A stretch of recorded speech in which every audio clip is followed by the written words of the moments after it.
General Africa back at you.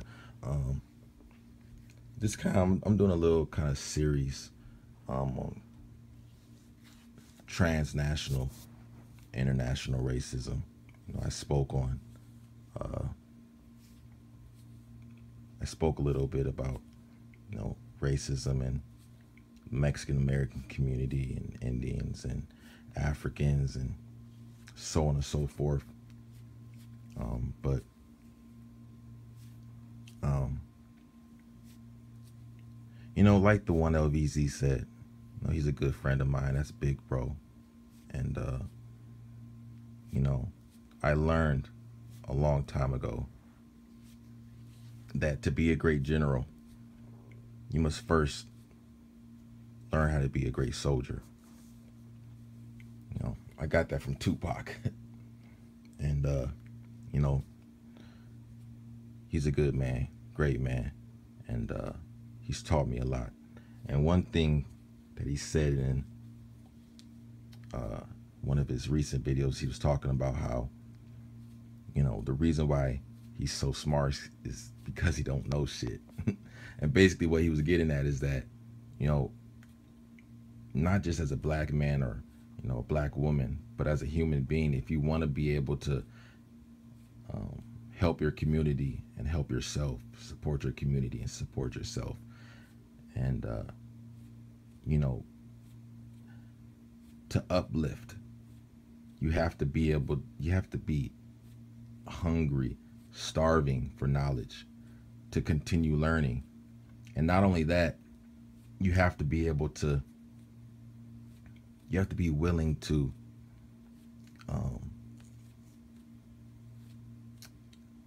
see things from a different perspective, because now you're not always going to be have the most, how do I say it, your viewpoint is not always going to be as well thought out as you originally believed it to be. Sometimes you need somebody else to come along and not tell you what to think, but give you a different perspective. And you may find yourself saying, what, that makes sense, man. I stand corrected. And that's ego. That's the beautiful thing about life. Once you realize, after reflecting on yourself, going inside and just being honest with yourself, because that's really the most important thing, is to be honest with yourself. So once you go inside and you do that, and you realize that you really don't know anything, that's when you're ready to progress and go forward on the path of increase. So shout out to my brother, the one LVZ. So that was a little tangent, but that was important. So yeah, this is kind of like a continuation of that series, of international white supremacy. I spoke on, like I said, India, Africans, Hispanics. Now I'm gonna get a little bit more in depth about into Africans, specifically North Africa. Now, if you've never heard of Muammar Qaddafi, I don't blame you. But basically, Muammar Qaddafi grew up in abject poverty in Libya, in the desert, and he didn't have shit. Now, I believe around, well, before I jump there, jump the gun, in his childhood, I forgot what age he was, but he was still a young boy. He ran away, and I don't remember what city he went to. I don't know if it was Tripoli, or it wasn't Tripoli, but he basically joined the army. He did some things before then. you know, but he joined the army, and he quickly moved up the ranks and became an inspiring and powerful commander that helped lead the revolution in Libya, against the king that was in power at that time, and eventually became the dictator of that country.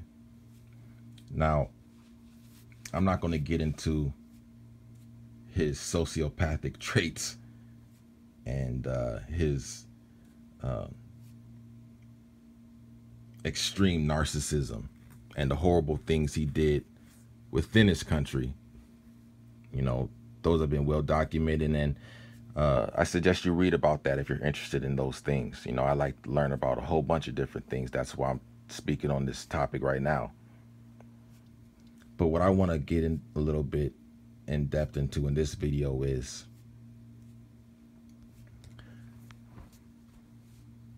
North African racism. See,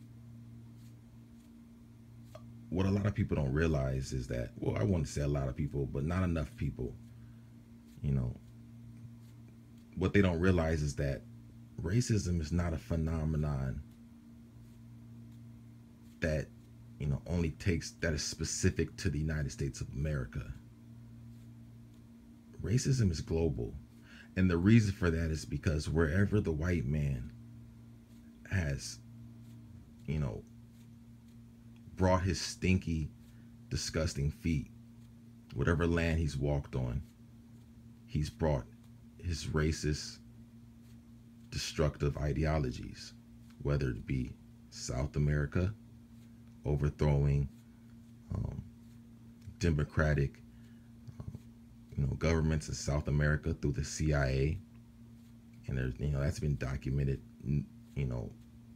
vastly, and the support, and basically the support of dictatorships, propped up dictatorships by the CIA in Latin America. But, throughout the world, wherever the white man has brought his stinky, smelling, crusty feet, he's brought with him the sword and the ideology of white supremacy and the idea that white is right, So like I said, he did that in America, in the Americas, Latin America. He did that, with black people, black slaves. It was the lighter slaves typically that were, lived in a little bit more luxury in the house. And it was typically the darker slaves that worked the fields. The white man did that, brought that racist ideology to Africa. He brought it to, Brazil, and many other places. And you see that in India now. That's why India is so racist now. But he did it especially during colonialism in Africa. And that's why you see in North Africa, where there's a large percentage of Arabs who aren't the original inhabitants of that land, there's actually extreme racism against the native peoples of those lands, the Africans, by Arabs. And if you never heard of it, when I was a kid, I'd see these Save Darfur signs in the yards, the suburb I lived. And it wasn't until years later, after doing research and remembering those signs, that I learned that Darfur was a region in southern Sudan that was immersed in extreme violence and conflict. So northern Sudan is predominantly, Arab. If you look at, so before the country of Sudan was split in half between Sudan and now southern Sudan, it was one country. And basically Sudan is there's a higher percentage of, more Arabized Africans. And what happened was, and it's still going on today, was that in Darfur, a group, a terrorist organization called the Janjaweed, translated the devil rides on horseback, would go to these areas in Darfur and other villages and areas, regions in southern Sudan, and they would rape and pillage and murder the Africans that lived there. Now, just for fun, little eye test. Look at the president of Sudan and look at the president of southern Sudan, and let me know what you notice. But to connect this to Muammar Qaddafi, see, a lot of black people have this perception that he was some revolutionary that tried to basically, bring Africans together and, kind of create this collective harmony. But it was all fake. I mean, the guy was a psychopath. He cared about nobody except, nobody but himself. He called himself the African King of Kings and, all these other things. He was extremely, he had extreme delusions of grandeur. But Muammar Qaddafi funded the Janjaweed.